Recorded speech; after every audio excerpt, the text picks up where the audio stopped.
Hello and welcome back to Substream News, and once again I am in the park. Now I want to start today's video by talking about a controversial incident that's been doing the rounds on social media, and it's another scandal involving Perplexity, which we covered 2 weeks ago because they're being sued by Rupert Murdoch. Well, they're in hot water and getting some more negative reputation, and that's because they're being a scab.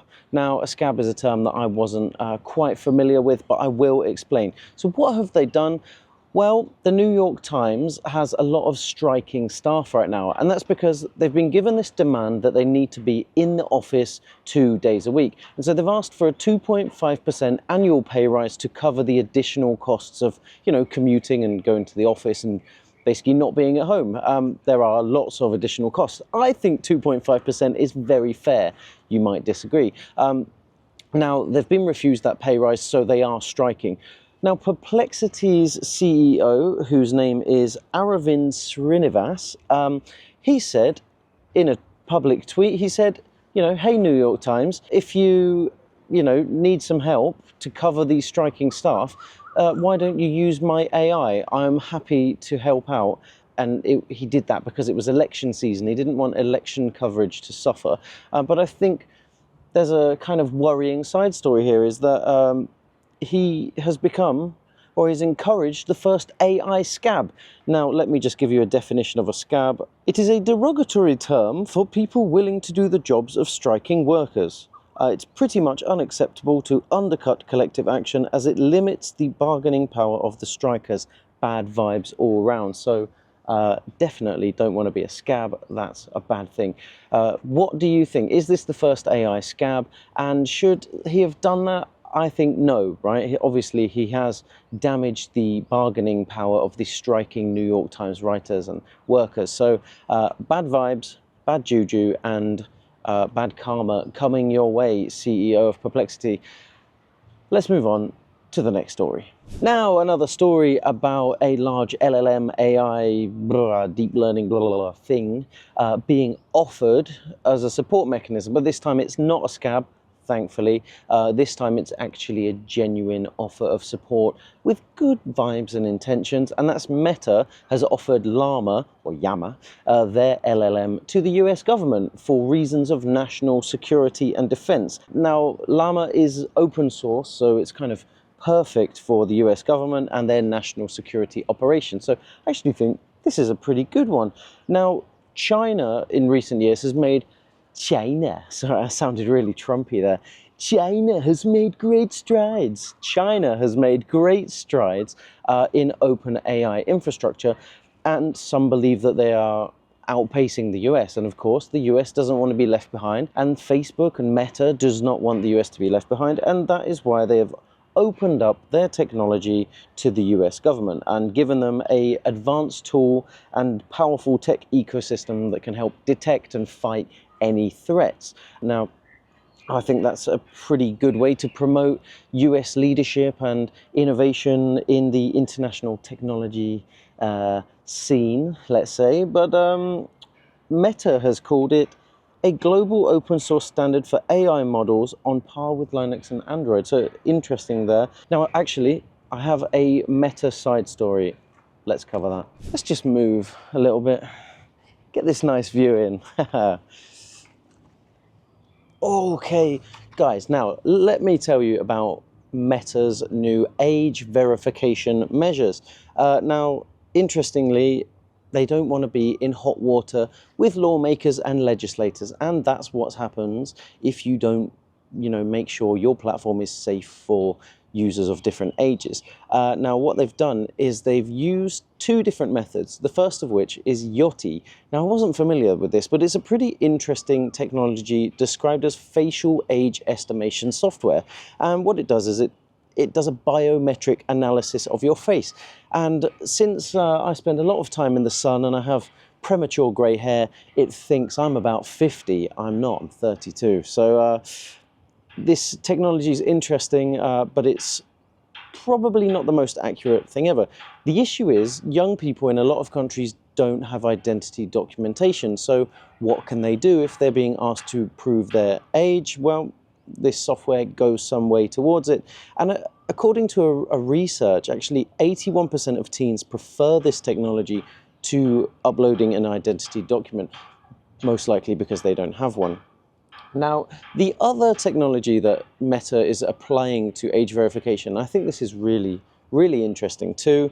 It's called an adult classifier, and it's like a big scan of your profile. It looks at who your friends are, who you interact with, what pages you follow, account data, how you interact with the app, what email addresses you've used, if you have multiple accounts, if your email address with an associated account has different birthdays, and it will even look at your phone's unique device ID. Now that is particularly interesting, but all of that gives them an estimation of your age, and if they think you're under 13, they're going to stop your access. Basically, that's the thing, and that's to protect themselves and also to protect young users from being exposed to harmful content on the site. Well, let's move on. Now, I should say, it's not just Meta who face this. It's not just Facebook and Instagram and WhatsApp who have to think about age verification and age rules. Roblox, which is arguably the biggest platform in the world used by children and young users like ever, with 70 million daily users, 70 million daily players, it will ban under 13s from different aspects of the platform now. And the reason they're doing that is because they also don't want them to be exposed to harmful content. So there's a part of Roblox, which I've never played, by the way, you probably know more than me, called Social Hangouts. And this is where you can use your headset and keyboard to talk to one another. And they think that that's particularly a dangerous place for young people. Now, that's not the only one. So these social hangouts will ban under 13s. They will also, for people who create in the game, I think you can make like add-ons and extras and stuff, will be asked to classify whether their content they've created is safe for under 13s or not. There will be some kind of measure of self-governance, I suppose, self-regulation to say whether content's safe. And there is another feature called Freeform 2D User Creation, and that will also be banned for under 13s. And I'm going to tell you, the quote says, "It allows users to draw or write in 2D and replicate those creations to other users without the completed creation going through Roblox moderation." And that's aimed at preventing young users writing or drawing offensive messages or seeing offensive messages that are difficult to moderate. Let's move on to the next story. Now, I want to send my commiserations to Mozilla Firefox staff who got laid off this week. It's the second big layoff this year, and it's not good. Now, I remember when I was young, Mozilla Firefox was like the big competitor to Internet Explorer. Now, obviously, Google Chrome won that race, and most people use Chrome now. But really, for a while there, Mozilla Firefox looked like the one to be able to take on that dominance. And it did manage to push Internet Explorer's market share down to about 50%, along with other rivals. So that's pretty good. But this week, the news is not so good. It's not so positive. They've had to let 30% of their staff go. And already earlier this year, it was reported they had to let a lot of staff go, although the exact numbers were not reported. Now, the higher-ups over at Mozilla have said that this is an exact quote, I love this, relentless onslaught of change. I don't love it. I think it's a great use of words. It's creative. They were left with no option. I have the statement here. Allow me to read it. "The Mozilla Foundation is reorganizing teams to increase agility and impact as we accelerate our work to ensure a more open and equitable technical future for us all. That unfortunately means ending some of the work we have historically pursued and eliminating associated roles to bring more focus going forward." Blah, blah, blah.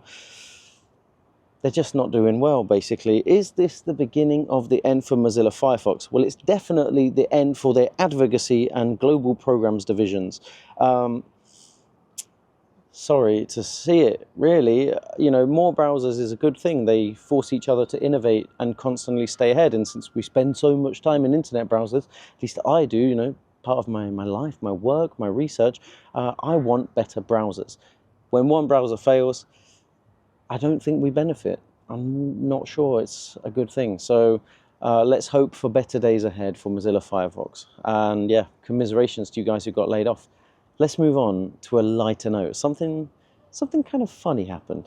Sorry, substreamers, I had a little technical issue there and I had to get back home. My camera overheated and it was about to rain. Despite how beautiful it looked in the video, the other way was big black cloud. So I'm home now to tell you the story of the Baguette Bad Boys, the French Stick Fraudsters, the House of Pung.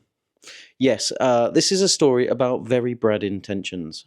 Bread intentions, that's a terrible pun, I'm sorry. Forget the puns. Look, this is about a ransomware gang that has targeted a French multinational company and stolen a lot of sensitive customer and business data and information, and they're holding it ransom. That's part of what a ransomware gang does. They've said that they would accept this $125,000 ransom paid in either French stick, baguettes, or Monero. If you don't know about Monero or XMR, it's a cryptocurrency that's really difficult to trace and follow the transaction trail.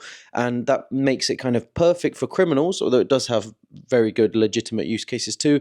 It is popular among criminals and has been outlawed in some countries and by most centralized crypto exchanges, if not all. Now, the criminals realistically want Monero. They don't really want baguettes. That's my theory. That's the position of pretty much any cybersecurity analyst looking at this story. They've done it as a marketing ploy, and well, it worked, right? It caught my attention.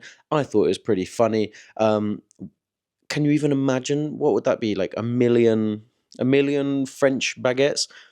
Why on earth? What would you even do with it? It would completely go stale and be useless in a couple of days. So no, they want Monero. And whether they're going to get that Monero or not is a very different matter. And I don't know. If I find out, I'll let you know in a future episode. So you should probably keep coming back to Substream News. And if you like our content, you like this kind of stories that we cover about futurism and dystopia and news and health and all that sort of stuff, keep coming back. Click subscribe and we put out videos twice a week. We'll be really happy to have you back. Until then, I'm Joseph, your presenter. This is Substream News, and I'll see you next time.